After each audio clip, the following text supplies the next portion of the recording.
I'm, as you guys know, I'm very, very nervous about being here. I'm sure you are. Because, I had to do a couple of tryouts before I got here. Yes. 7 episodes with Mark Green and Cars Yeah, with Wayne Carini and Jay Ward on their podcast, Sure. with Matt Farah and Spike Ferris. And so I think I might be ready for you guys. So if I make a mistake, just help me out. We'll help you out. We'll walk you through it. Yeah. No problem. Yeah. I'm very, very nervous. We'll be the judge of that. What is the point of this whole podcast thing? Well, we're just here. That's what our viewers wasting are trying time. to find out. We've been trying to get to the point for almost 2 years now, and here we needed are. a little warm up. 2-year warm up. We got Donald on. It's no problem. But thank you for sitting with us. And I think we just wanted to sit down. A lot of people see you on our channel and other. Jay Leno's Garage, etc. And I think this is a good opportunity to maybe for us to ask you some questions that you don't often get asked, for some viewers to know you a little better. I think this will be good. Because we spend a lot of time with you. Maybe too much time. Yeah, I was going to say. My desk is right outside of Donald's office. It's a lot. My first question is, how terrible was it to track me around Italy during the Mille Miglia for 4 days?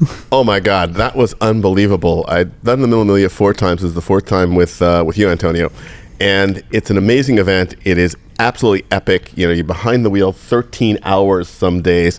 And it was really terrific to watch you cover 1,200 miles of Italy, snacking all the way in a tiny 500-kilo car with 46 horsepower. It was absolutely astonishing. It was 600 kilos after I put in all my snacks each day. That's the thing I couldn't understand. It's, without making this TMI. Yes. I could not snack the way you do and not take a break every 40 kilometers somehow. Very important question. Did you guys speak Italian or English? I spoke Italian.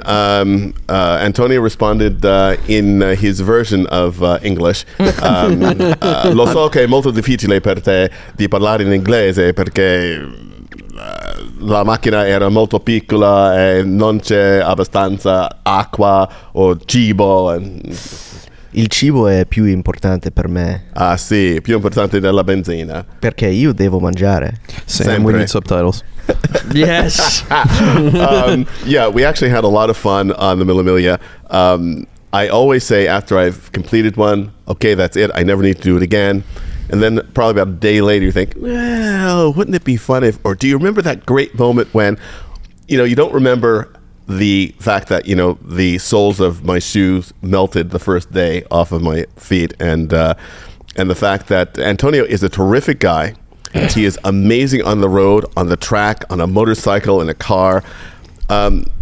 Direction giving and taking is not really his thing. He does not take direction well. You tell me it is like, would be the other thing is that, somewhere on the roads of Italy are about 500 pens just on the road that just flew out of his hand, dropped out of the car. We had our favorite moment in the entire event was when literally the hand of God himself came down.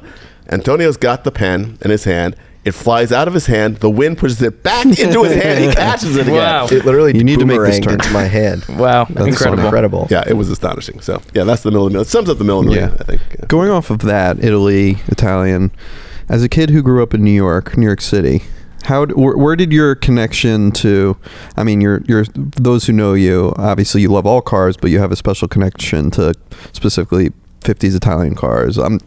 I know that's the stereotype for you, but you've written a book. Hey, Donald that's is in not English a Porsche guy. and Italian. But you obviously have you have a place in Italy. You have a very strong connection to Italy, and as a kid who grew up in New York City, how did that connection occur? Actually, growing up in New York City was part of that connection. I grew up first in the what's called the Twin Bridges area of Manhattan, between the Manhattan and Brooklyn bridges. And it's right next to Little Italy, Chinatown, City Hall, that district. So I grew up in a place where there are a lot of ethnic peoples. Yeah. And so I had a lot of Italian neighbors. And so sort of the sense of Italy was with me from a very young age. As for my love for Italian cars, that is a slightly more complicated thing because, as you said, I love all cars. Right. I mean, I've owned cars from France, Germany, Japan, America, and of course Italy and England. But it's one of those things that a lot of the culture really attracts me to it. It's the spirit of Italy, Antonio notwithstanding. It's the spirit of Italy, the architecture, clothes, food, wine, just the spirit of it. And I see that in the cars of Italy. And I think that when I was a little kid, I used to dream about having a time machine or a transporter. And I find that when I drive cars that really have great national character, it just takes me to that place. Right. I could be here in Rhode Island, I could be in New York, could be in California. When I'm behind the wheel of a great Italian car, I'm in Italy. Yeah, makes sense. And that's good. Where was it when you were a little kid? Where did you transport to with your time traveler? Wow, I transported everywhere. I remember a great dream of mine had been, it's very funny, when I was first born and first growing up, we lived in a project in New York, in Lower Manhattan, and we had a 3-bedroom apartment. And so my parents had their bedroom, my sister had a bedroom, and my 2 brothers and I shared a bedroom. Correct. And we had a bed for my oldest brother and a bunk bed for me and my middle brother. And I slept on top, of course. And I always wanted to get a steering wheel so that I could play that I was driving a car with the dashboard of being my bed head. And my father kept saying that's a ridiculous idea, so he never did it. Which is why when you visit my office today, I have this obsession with steering wheels. Right. And that directly comes from my childhood. I would love to get in cars and just drive myself wherever I wanted to go. I was manic about reading my older brother's car magazines. And so I would read Competition Press and Auto Week and Road and Track and Car and Driver and Sports Car Graphic. Yeah. And I'd imagine that I was in all these places and pretending to know how to actually pronounce the names. I was shocked years later as an adult when I actually learned how to pronounce the name of Olivier Jean de Bien. Like, ooh, and you have Citroën. that picture of you with your brother building that model car, right? When you were, how old were you in that? I was 8 years old in that picture, and it's a terrific thing. I often say I don't remember being that happy as a child, but obviously I was. At least certainly that afternoon. We were finishing building a model of the Lotus 29, car that Jim Clark drove at Indy. And I am just ecstatic. And my oldest brother, who was 16 years old in the picture, is saying, well, this has been fun. Gosh, are we done yet? Which is sort of the story of my life, because that happens. You see that every day with people saying, oh my gosh, is Donald going to be more enthusiastic about that? It's funny because you talk to some, I guess you talk to kids who grew up in the city. Not many of them even get a driver's license or have a affection for cars. So was your family a car family, or did you just get the bug? Absolutely not. I'm not quite sure. I think that we should do some scientific surveys to figure out how we sort of got into it. I was actually thinking about this. I actually did some, I won't say preparation for this because that would be the wrong thing to say. But I did some preparation for this. Okay. I was thinking about the fact that getting to know you guys here has been terrific for me. I'm not just saying that because I'm on your show. We paid him off. I think it's absolutely fascinating to watch people who are young, who are totally passionate, who have had the incredible fortune to have the access to cars and car people the way you have. I did not have that growing up. Right. At your age, yes, okay, I was on my 6th car or so by your age.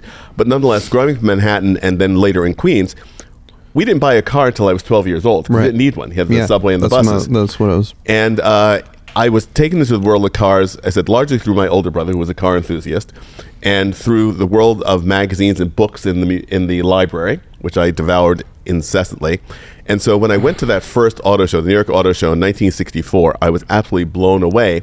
And the Italian car connection actually sort of started there because I saw lots of cars that I regularly saw on the street. Yeah. But then I saw some cars I'd only ever seen in magazines. And there they were, Alfa Romeos and Maseratis and Ferraris. Like, oh my God, Citroens. No Skodas though. Sorry, Sam. Yeah.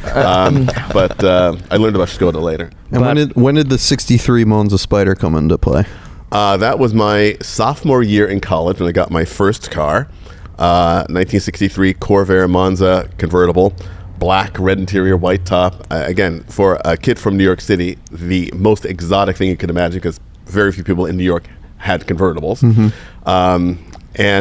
So this is a car that I always loved, again, because the Corvair to me was the most European of American cars. Right. Rear engine, the great design. And they're amazing cars to drive. Amazing cars to drive. Absolutely. Ralph Nader notwithstanding, I mean, they're no more dangerous to drive than a 356 or a Beetle. Except for the fact, of course, I love telling my Porsche friends that, and I love 356s. Yep. But that, the Corvair had far more power than the 356. So yes, you could get into more trouble in a Corvair if you didn't pay attention to tire inflation pressures. You did a great video on the Corvair that we have in the collection, and you can see that here. That car is absolutely astonishing. I love that car so much. And one day we'll have another Corvair. But it was something. You talk about my connection with Italian cars. My first car obviously was an American car. My next cars were all German. So it was a very interesting thing. So. Yeah, I remember you telling me that. That's funny. So with the Italian car connection, and obviously you speak Italian very well, you were an opera singer. Is that why you learned how to speak Italian, or? Yes and no. I took Italian in high school first, before I actually really started singing seriously. And of course, as an opera singer going to school, I had to study the languages. One of the reasons why I didn't go to a conservatory, I went to a university instead, the University of Hartford, Hart College of Music, because I had to take the university language courses in addition to taking singing diction courses. So I took Italian, German, and French. And again, it's about the culture. If you're going to be a good performer, you have to understand what the culture is that this music comes from and what the characters mean. And so that also sort of more fully immersed me in the cars of those cultures. Right. Well, you talk about culture, and I think car culture is something that has been big since 100 years ago when you were born. But 120, please. Yeah, I look fantastic. No, yeah, of course. But you come from, in the car world, a unique place. You've done different things. You haven't been doing cars your whole life. I guess my question is, A, why cars? And then B, kind of coming to present day, what makes the Audrain so special? Because we talk about how fortunate we all are to have this position. What makes this space unique in the car world? Well, to you, who's been there? This is all we know. So. You mentioned the various things that I've done, and I often joke about the fact that I've made 5 90-degree turns in my life through various careers. Cars were always in the background, and I think that all the various things that I've done in terms of singing, exactly, have a graphic play here. In terms of singing, retailing, advertising, marketing, communications, even the work that I've done with nonprofits in the performing arts space. All those things have come together in this job, which for me is absolutely astonishing. And the fact that it's here in Newport, that's one of the things that really attracted me to Newport, because again, I love history. So to be able to see all these cars and experience them and share them in this incredible setting, I think means a lot to me, and I think it means a lot to the people that come to the museum, that watch our videos on YouTube and see us at shows.